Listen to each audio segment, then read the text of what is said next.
El Messerschmitt Bf-109, la máquina que creó leyendas, pero también fue su verdugo. El Messerschmitt Bf-109 fue el caza de combate más producido de la historia, con más de 33.000 unidades construidas en menos de una década. Un logro industrial gigantesco en medio de una Europa en guerra. Fue rápido, feroz y mortalmente efectivo. De hecho, los ases con más derribos confirmados en la historia de la aviación volaron un Bf-109, con récords de más de 300 victorias en combate que jamás han sido superados. Se convirtió en el rostro del poder aéreo alemán, un símbolo del dominio nazi en los cielos de Europa, temido por sus enemigos y admirado incluso por sus adversarios. Con cada nueva variante, el Bf-109 evolucionaba para mantenerse al nivel de sus oponentes, aumentando su armamento, su potencia y su letalidad.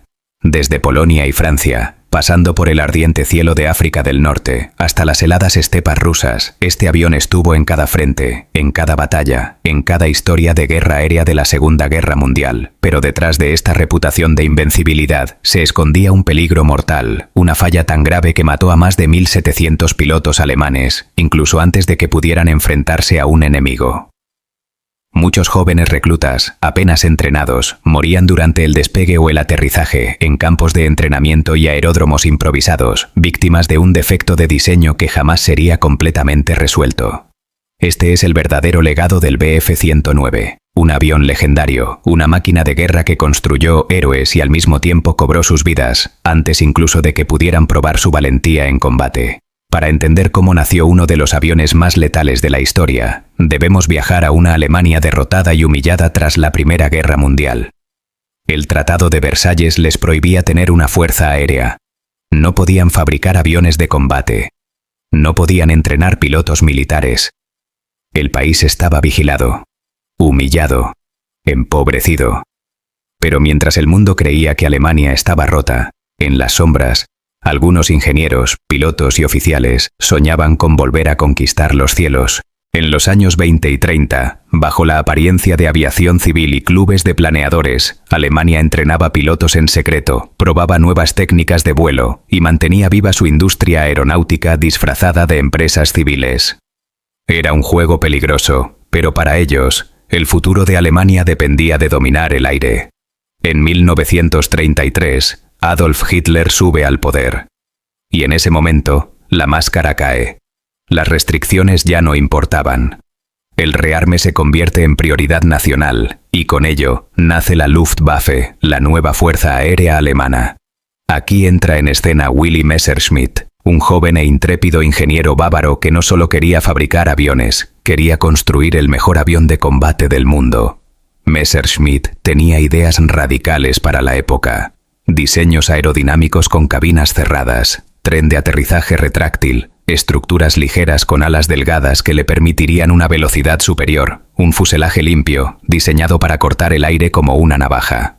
Pero había un problema. Alemania no tenía motores potentes capaces de explotar todo el potencial de su diseño, así que, de forma casi irónica, el primer prototipo del Bf-109 usó un motor británico Rolls-Royce Kestrel, mientras los ingenieros alemanes trabajaban a contrarreloj para desarrollar los potentes motores Daimler-Benz, que luego lo convertirían en una leyenda.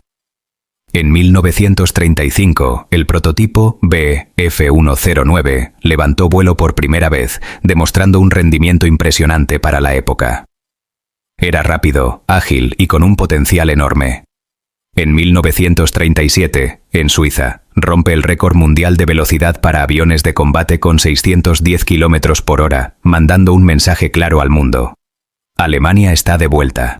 Mientras tanto, los rivales europeos estaban atrapados entre viejos biplanos y diseños anticuados. El mundo no se había dado cuenta, pero el Messerschmitt Bf-109 estaba a punto de cambiar la guerra aérea para siempre. Lo que pocos sabían en ese momento era que cada tornillo, cada ala y cada línea de este avión estaba construida con un propósito: convertir a Alemania en dueña del cielo, sin importar el costo. El Messerschmitt Bf-109 no era solo un avión. Era un símbolo de ambición, de avance tecnológico y de la determinación de un país por volver a ser temido. Pero también, sin que nadie lo sospechara aún, sería un símbolo del precio mortal que vendría con esa ambición. Cuando el Bf-109 despegó por primera vez, era un avión rápido, ágil y avanzado para su tiempo, pero su armamento inicial dejaba mucho que desear en una Europa que se preparaba para la tormenta. Al principio, el Bf-109 estaba armado solo con 2 ametralladoras MG-17 de 7,92 mm, montadas encima del motor y sincronizadas para disparar a través de la hélice sin dañarla. Cada una llevaba 500 balas, y aunque era suficiente para derribar aviones de madera y tela, el mundo de la aviación estaba cambiando rápidamente. Cuando la inteligencia alemana descubrió que los británicos estaban equipando sus nuevos Spitfire con 8 ametralladoras de ala, Alemania entendió que estaba a punto de quedarse atrás en potencia de fuego. La Luftwaffe sabía que la velocidad ya no sería suficiente si no podían derribar al enemigo rápidamente. Así que comenzaron las modificaciones. Se añadieron 2 cañones MGFF de 20 milímetros, uno en cada ala. Estos cañones disparaban unas 750 balas por minuto, pero solo tenían 60 rondas en cada tambor, lo que les daba apenas 15 segundos de fuego efectivo antes de vaciarse. Pocos segundos, pero segundos que podían decidir la vida o la muerte en un combate aéreo. Estos cañones usaban munición Minengeschoss, proyectiles de alto explosivo, diseñados para explotar al contacto. A diferencia de las ametralladoras que perforaban y dejaban agujeros, estos cañones arrancaban alas y motores con un solo impacto bien colocado. Sin embargo, los ingenieros alemanes no se detuvieron allí. Pronto, en variantes más avanzadas, instalaron un cañón adicional en el centro del avión, disparando a través del eje hueco de la hélice. Este diseño, conocido como motor canone, permitía disparar de manera perfectamente centrada al enemigo. Era un arma mortal, precisa, y cuando un piloto del Bf-109 conseguía ponerse detrás de un enemigo, ese cañón central significaba el fin para su oponente. Pero había un precio. El cañón central generaba vibraciones y retroceso que podían atascar el arma o dañar componentes internos del avión. Muchos pilotos desconfiaban de esta configuración, pero no podían negar que cuando funcionaba, era letal. Los ingenieros alemanes ajustaron cada variante del Bf-109 para convertirlo en una máquina de matar cada vez más eficiente. Con cada nuevo modelo, el avión ganaba. Cañones de mayor calibre, mayor potencia de fuego en menos tiempo, capacidad de destruir bombarderos pesados con un solo impacto. Pero había un dilema. Cada arma añadida aumentaba el peso y reducía la maniobrabilidad del avión. El Messerschmitt era un depredador rápido, y con cada cañón añadido se hacía más pesado y menos ágil. Era una carrera contra el tiempo.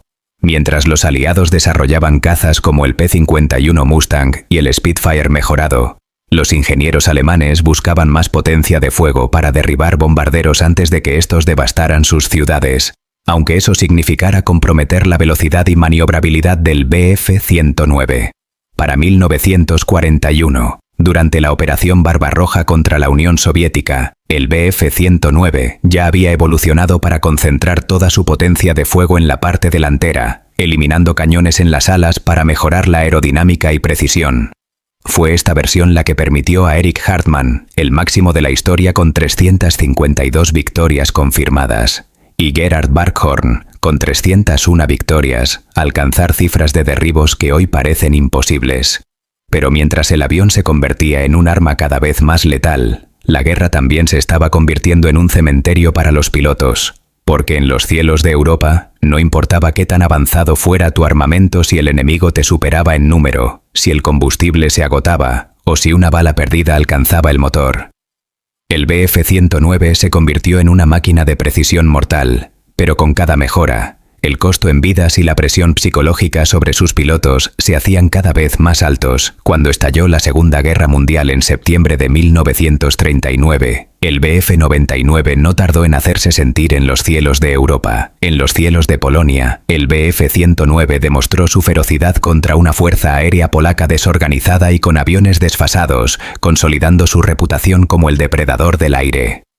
Sus pilotos, confiados en su velocidad y maniobrabilidad, aprendieron a cazar en manada, atacando desde arriba, con el sol en la espalda, y desapareciendo antes de que el enemigo pudiera reaccionar. Pero no fue sino hasta la Batalla de Francia en 1940 que el Bf-109 mostró de verdad su poder.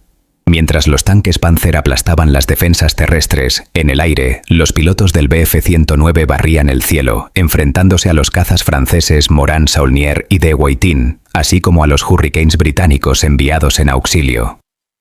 Los cazas enemigos caían uno tras otro, víctimas de la velocidad y la potencia de fuego del Bf-109, mientras la Luftwaffe aseguraba superioridad aérea para las fuerzas alemanas en tierra.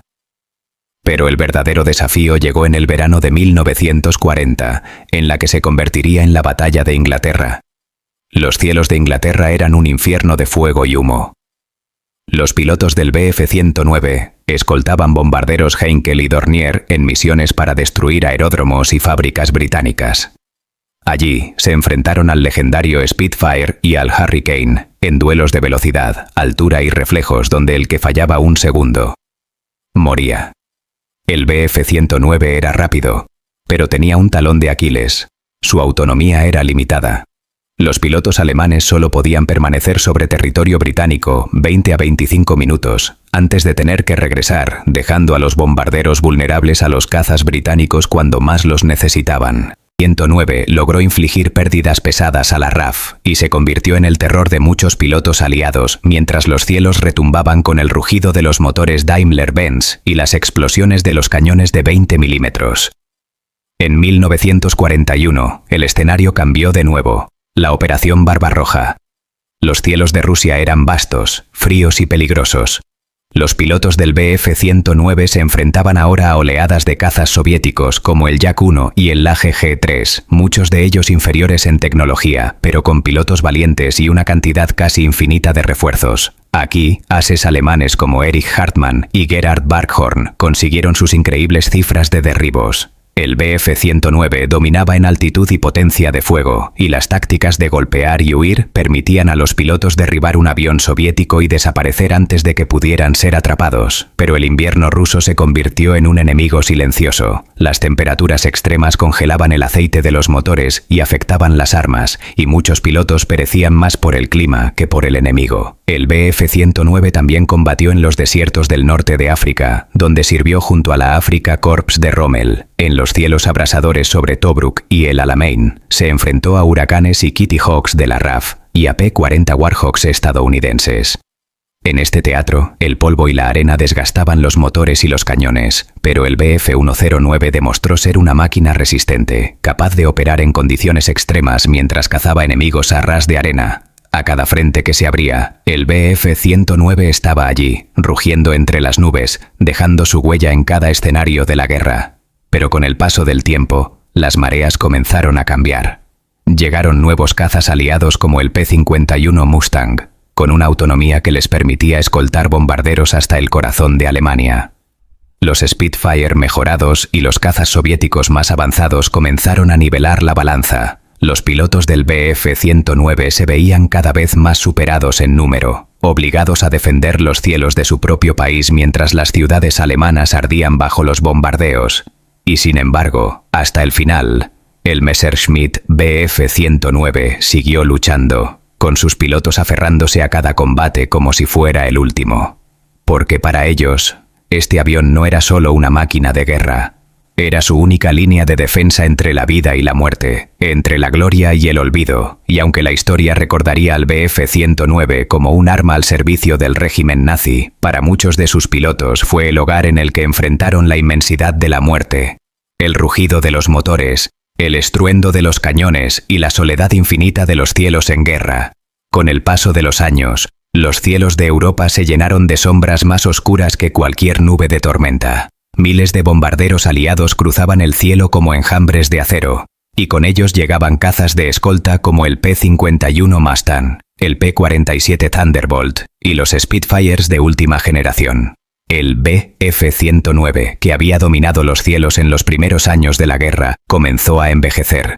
Aunque constantemente se le instalaban motores más potentes, nuevos cañones y blindaje adicional, cada mejora añadía peso, reducía su maniobrabilidad y lo hacía más difícil de volar.